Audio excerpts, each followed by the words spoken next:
Here we have our next guest, of course, on this 50th release Dirtbox Listening Party special on the DNB Wraps podcast.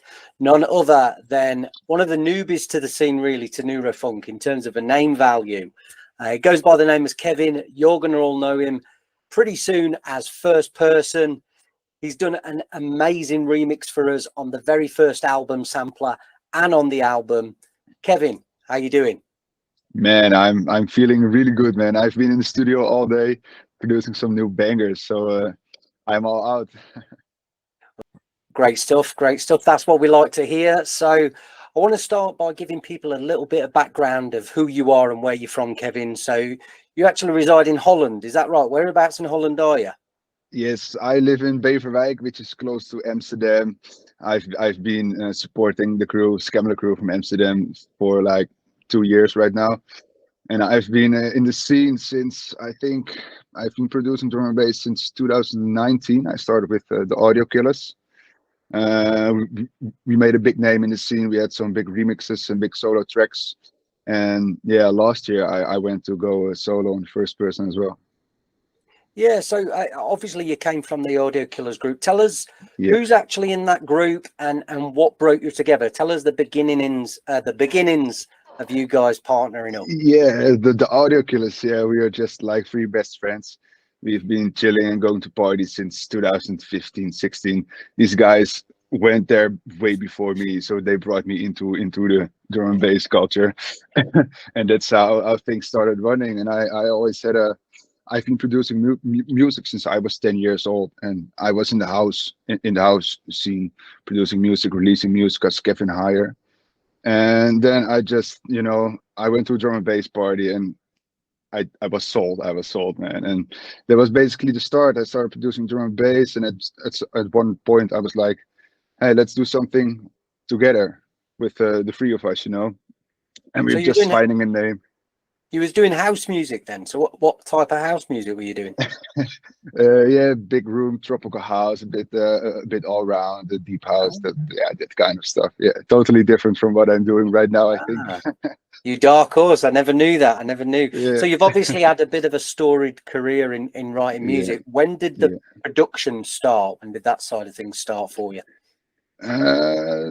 With house music, yeah. I think it started when I was 10 years. I'm now 26, so 16 years ago I started like practicing with a virtual DJ, and afterwards, like a half a year afterwards, I started producing in FL Studio 7. I think it's way back, but yeah, that's basically how it started. And going into the house music, it's just like almost picking presets and just writing chords.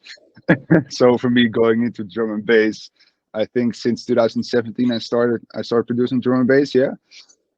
It's totally different. You just have to like learn sound design, and like the whole drum and bass music is much more complicated than what I was used to, actually. Well, it was a bit of a run, but in the end, it took me 2 years to release my first track, was the Audio Killers, since I started producing drum and bass. And I just spent a lot of time in the studio, and that's why I was leveling so much, So that's basically it. That's basically the whole story behind the Audio Killers First Person and Kevin Hire. So, I mean, drum and bass is, obviously neurofunk as well is especially hard to master. Do you think you brought a lot of skills from making house music that probably helped you to excel a bit faster than most people? Yeah, I think so, and also like the amount of time I'm spending on my music. I think that also made a huge difference for me. I'm currently also in the music academy in the Netherlands. So I'm also learning there a lot of stuff for mastering and mixing and sound design and stuff. So altogether, I think that the house period of my life really has made me make a big difference on First Person, not so much on the Audio Killers, but more on First Person, because right now I'm like infusing more chords into my music, and the Audio Killers was like straight up like rolling drum and bass, aggressive neurofunk. Yeah, very aggressive stuff. I've heard some of the bits, but that's quite funny because I was actually playing those tracks before I even knew you and that you were a part of it as well. So it Yeah, comes yeah, full yeah, circle. yeah. So are you still doing stuff with Audio Killers? Is that still a thing for you? Yeah, we put the production of the tracks aside for a little while because I wanted to focus. I actually wanted to focus on first person.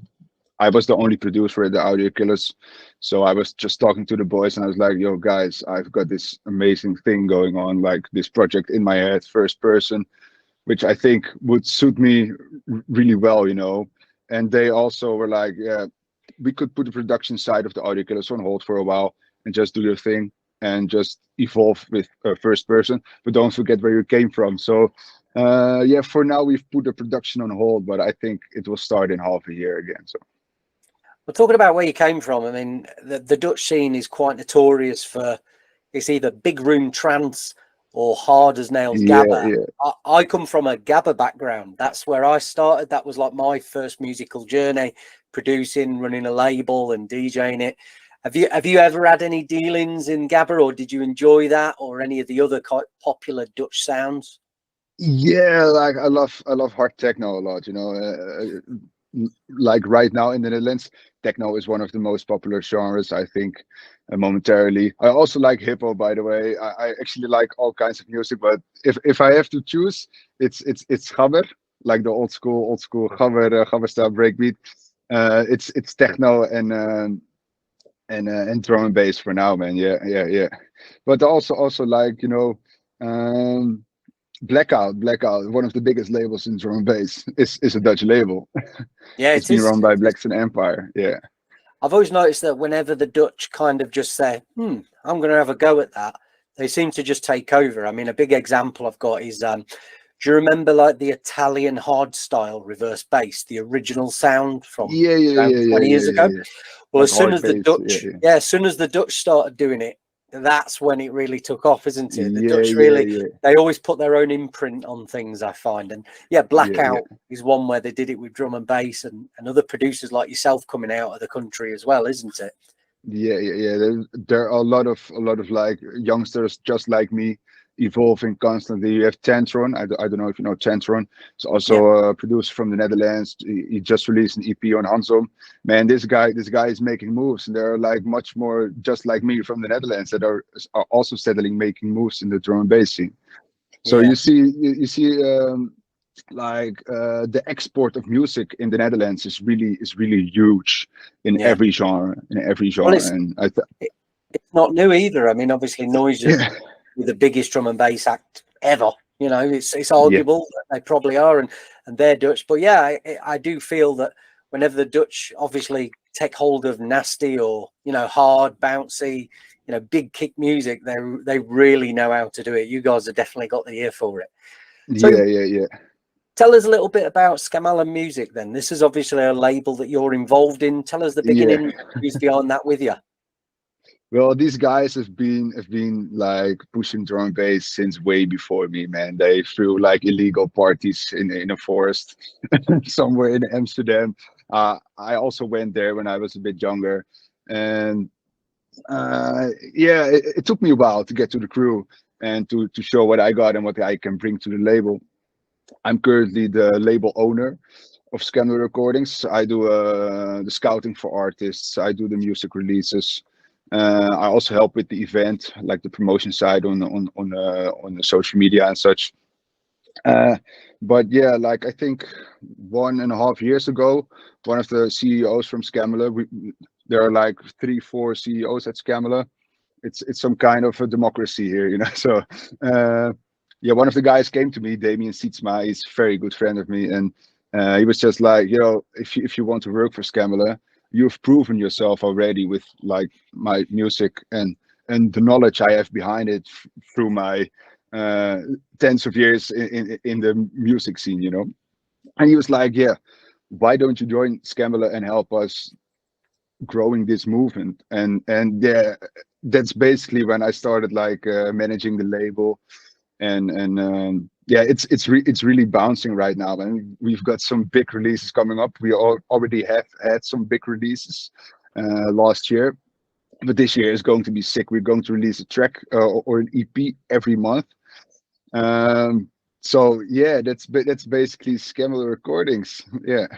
Yeah, man, exciting times. And obviously you're pushing a lot of new talent as well, like we do on Dirtbox. Can you tell us a few names who you believe are the ones to watch in drum and bass, and not necessarily neurofunk, but drum and bass as a whole? Drum and bass, yeah, Tantron, but he's already really big name in the drum and bass genre. He made a remix of Black Eyed Peas, of the Black Eyed Peas track. I can't remember right now, but man, this guy has like 2 million views, listeners on Spotify and stuff. Also, Rido and Carpa are going to release an EP next week on the 29th, Thursday. But yeah, these guys are making moves, man. Also Balron, this guy I think he's from the Czech Republic. Yeah, he's also making waves, man. So there are a lot of like youngsters and new producers that are making moves right now. And yeah, we like to scout them for Scammel, of course. Yeah, Rido recently had an EP on Brainwave music, didn't he? Shout out to the Brainwave boys. That was a really good EP. I really like the stuff from him, and he has been around a little bit as well, hasn't he? He's had his name on a few imprints in the past. Yeah, true. Yeah, true. But I think right now his sound is just leveling like hell, man. This guy comes with tracks, and the whole sound design is just on point. And I think lately, like every release he does, he's proving himself once more. You know, so yeah, it's a very promising talent, man. Very good. So let's get into your remix, Kevin. Absolutely so excited to obviously let everybody hear about this and talk about it with you today. Just one quick question before we have a listen to the remix. When you've got the opportunity to do something like this, what are the main things you look for that makes you think, yeah, I'm going to remix that track? You know, basically I have to listen to the track. I have to listen to a lot of tracks and then just make a selection. I choose my selection on how the track comes over to me, like the feeling I get in my heart, in my body. If I listen to the track, if I listen on speakers, how the bass is coming over on me, the whole atmosphere of the track, and I like vocals. I like vocals a lot. I like to infuse them into my music and making vocal cuts. So if a track has a vocal, it's already easier for me to pick the track. But also the track has to have a great atmosphere, and just I need to hear my music in there as well. If I choose a track, and for example the remix by a Thread I did, then this track was full of chord progressions, and it's a totally different track because it's actually a liquid dance floor track, I have to say. So for me, it was also a kind of challenge to like put the first person style in there, but it worked out really well, I think so. Well, you've definitely put your stamp on it, Kevin. It is phenomenal, and you did pick a very special track as well. I mean, obviously Raluca, who's part of Resurgence, her vocals on this are phenomenal. This track by a Thread by them came out on the Resurgence album a couple of years ago, and when I put the back catalogue out to people like yourself, a lot of people were wanting to remix these Resurgence tracks because they've got that flavor. They've got a lot that you listen to it and you can obviously put a spin on big vocal things as well. And yeah, I think you've done it justice. You've really brought that into the present, and very excited for people to hear. So let's have a listen to it now, Kevin. This is Resurgence by a Thread, and this is the first person remix.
There you have it. Absolutely massive. This is out on the sampler #1 and April the 5th on the remix album, the 50th release on Dirtbox Recordings.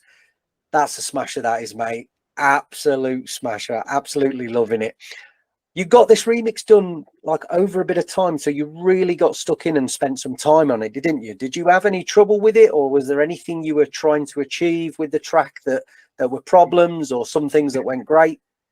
Yeah, I think the hardest part was the Reese. Yeah, no, the Reese itself is like 6, 7 layers on top of each other. So I was constantly like fixing phase problems and phase cancellation problems. We talked about it as well. So I had to listen a few times on different speakers, different clubs, even in my mother's car.